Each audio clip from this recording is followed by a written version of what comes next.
going on, Scatterbrains? Hey, what's going on, Scatterbrains? Thank you for coming back to another episode of Brilliancy. My name is Travis, and today I'm going to be doing a review for Married at First Sight Season 10, episode, I believe, 14. This review probably won't be that long because I didn't take that many notes. So, yeah. This episode was about the couples retreat. 4 out of 5 couples went. Mitch have called it quits, so they did not attend, but everybody else did.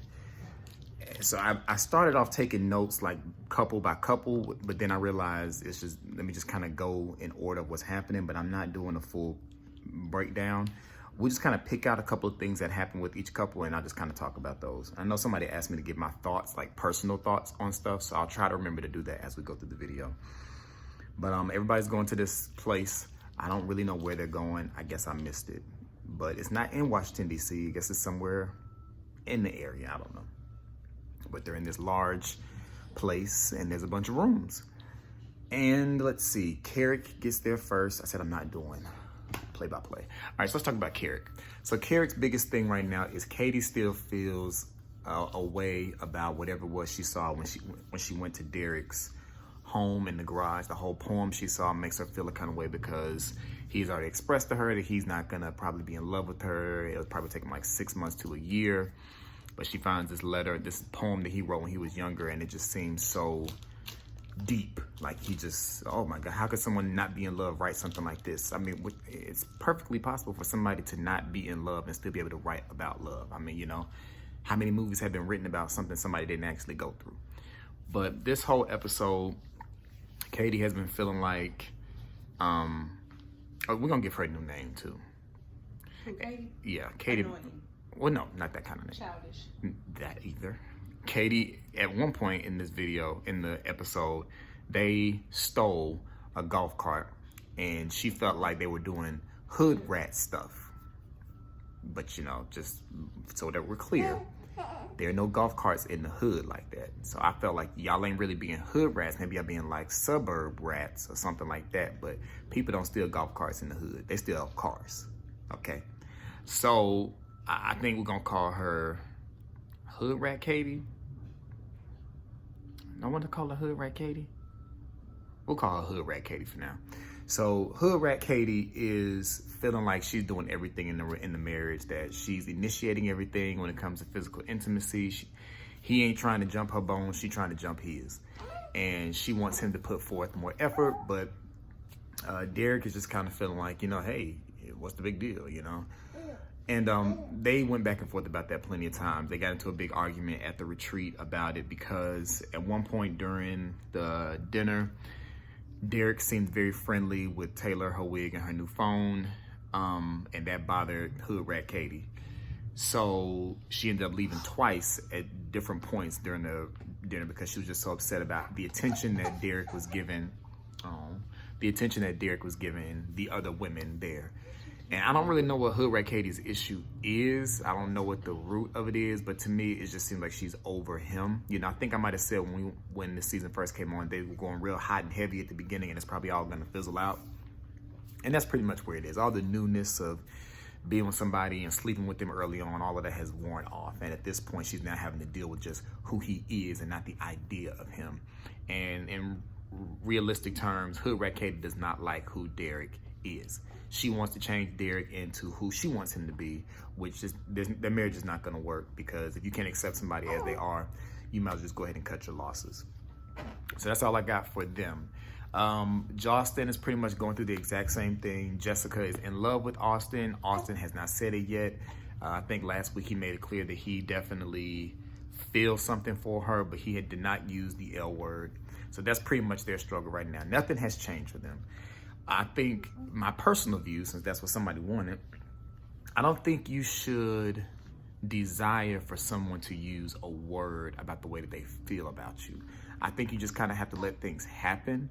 If you know how you feel, cool. You can let the person know how you feel and just be done with it. But I mean, I know everybody wants to hear that somebody loves them, but you don't want it to be forced. You don't want it to be something that was forced. You want it to be organic or authentic. Good, yes. Carmen's sitting right here. You can't see it, but she's okay. Yeah. So you want it to be authentic, as she said, and until it is, Austin shouldn't say it. But that's all I have for them this episode. Eminem, pretty much going through the same thing. They didn't really have a whole lot going on this episode. One thing that happened was Perch's uncle. Perch's uncle apparently passed. Now, I don't know if he had passed last week or if he had passed like in between episodes, but Perch is supposed to be helping with the funeral, I guess. It wasn't really clear what he's supposed to be doing for the funeral, but wherever they are on this retreat, he was gonna have to leave there and go back to DC to take care of some funeral arrangements. But I guess I have to talk about Bruton. Bruton ended up leaving the retreat, which we can talk about later, but in the time that Perch and Bruton were gone, it was very unclear about what exactly Perch was doing, because when Perch actually came back to the retreat, Mika was asking him like, so did y'all hang out or did y'all not hang out? And everything he was saying doesn't make sense. I mean, at this point, we all know that Perch has an issue telling the truth. So everything he says has to be taken with a grain of salt. Somebody in the comments last week was like, did Jamaica ever happen? And I forgot all about Jamaica, because you remember that? He said he bought them. So as I was saying, Perch, when Bruton left, Perch went with him because he was going to take care of the funeral arrangements, but it was unclear about what exactly Perch was doing while he was gone. Because when Perch got back to the group, Jessica and Mika were asking him like, so did this happen? Did that happen? Did y'all? They were just very unclear about what was going on. And Perch really didn't seem to be able to explain where exactly he was. You know, he was stumbling, he was perching, he was doing the eyebrow, he was rubbing his temple, doing his normal Perch thing. And at this point, you know, it's everything that Perch says, you just got to take with a grain of salt. Oh, I was talking about Jamaica before the camera cut off. Somebody in the comments was like, did Jamaica ever happen? Because if y'all remember, a couple weeks ago, he said that he was taking Mika to I thought he said like all expenses paid trip to Jamaica. We ain't heard nothing else about Jamaica. Whether Jamaica actually happened or not, I don't know, but that's a really good question. And then finally for Brayler, you know, last week when we ended, Taylor, her wig, and her cracked phone, and Bruton were in a better place. But in between these episodes, Taylor and her wig and her cracked phone went to... I thought it was her new wig and her cracked phone. No, she had on her old wig this week. You right. So she went to go visit some friends or something. So we found out later in the episode, Bruton was going to work in DC. So she was like, well, if you're going to work, then I'm going to go hang out with my friends who are in town. So whoever the friends are that she went and hung out with, she ended up falling asleep at their hotel and didn't get in touch with Bruton until the next day, which is wrong. If you're married, I can't just be like, oh, I'm going to such with some friends at this hotel, and then I don't come home without telling my wife something. That's just not how that works. You got to tell your spouse, your partner, whoever it is, you got to tell them where you are. So I could understand Bruton's point of view there, but Bruton is the type of kind of person. He's the type of person that when he finds something to hold against you, he gonna hold that against you. And he was a pain to watch this whole episode. By the time this episode was over, I was like, if we never see Bruton again, I will be okay with it, because he was a complete a-hole to production. And there was one point, Taylor and her wig and her cracked phone and Bruton had got into an argument. I think Bruton was pretty much ready to go. He was done. He was like packing up his stuff. And he said when she left, he told the camera crew, okay, you can get that camera off of me. And I guess they was like, he said, get the camera off me first. Yeah. And then he was like, you know what, actually you can come take this mic off. He said, no, I'll take it off myself. And the producer was like, don't touch that, that's not your property. Which on one hand, I kind of feel like if it's on me, I got the right to take it off. But that's just me, but I understand they got contracts.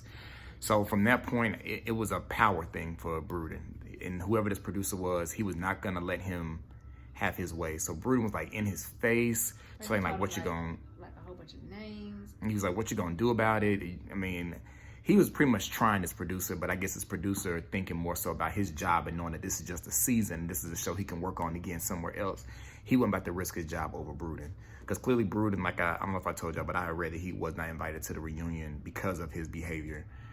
I really hope they sued him. I really hope Lifetime sued him, because Bruton had a huge chip on his shoulder. He's a butthole, man. He is a butthole. That's why he got the name Bruton. And it was irritating to watch and him try this producer. And all I wanted that producer to do was just swing off on him one time. I just wanted him to just swing and make a connection. That's what I really wanted. You about to say something? I remember when you from the streets, if you tell somebody what you gonna do, that means to get you knocked out.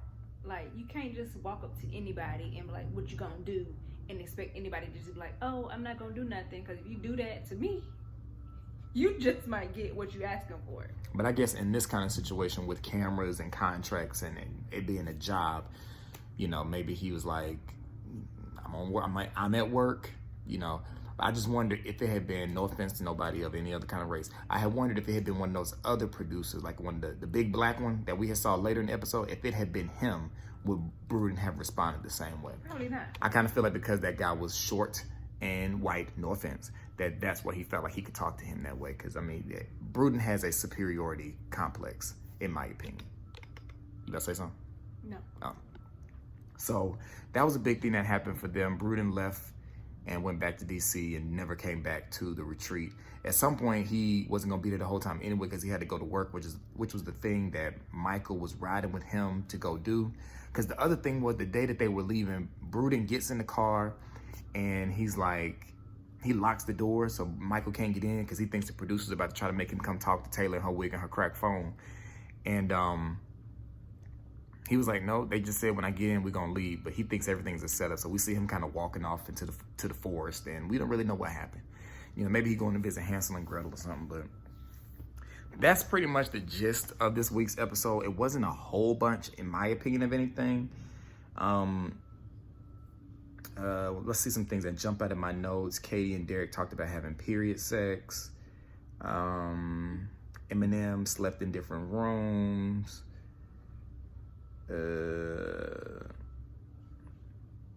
Mika and Taylor, her wig and her cracked phone. All the couples were gonna do something separately, like the next day. So, for example, Jostin went to some cavern, some place where you see like the things hanging from the ceiling and bats and stuff, being that kind of stuff. They went to that, and Carrick went and stole the golf cart, like I said, but the golf cart had a camera attached to it, so clearly somebody knew you had it, because otherwise the camera wouldn't have been attached to it. But they end up traveling off and finding some lake where there's a camera crew filming them, so it's like y'all escaping, it's not really making sense. That hood rat stuff. Yeah, that's the hood rat stuff, according to her.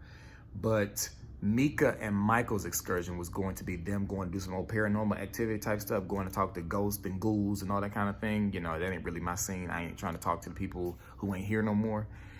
So they go to do that because Michael was supposed to come back to join her, but Taylor and her wig and her cracked phone ended up going with Mika. I said all that to say what? Oh, they was talking to ghosts. Yeah.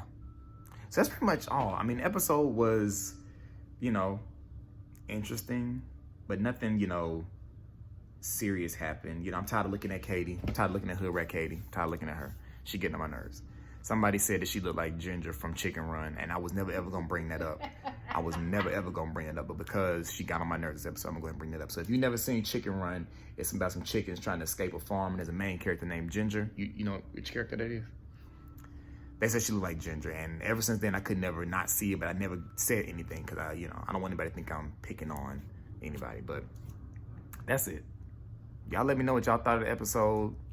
Thank God the season is almost over. I am so done with the show. I'm so done, but I'm gonna see this through to the end. But yeah, I'm done with Married at First Sight. It's a poop show.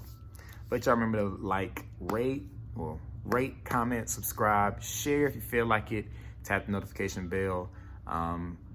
You probably see this video first, but I'll be doing a husband and wife tag video that'll be posted probably today as well. And I'll be talking to y'all later. Peace.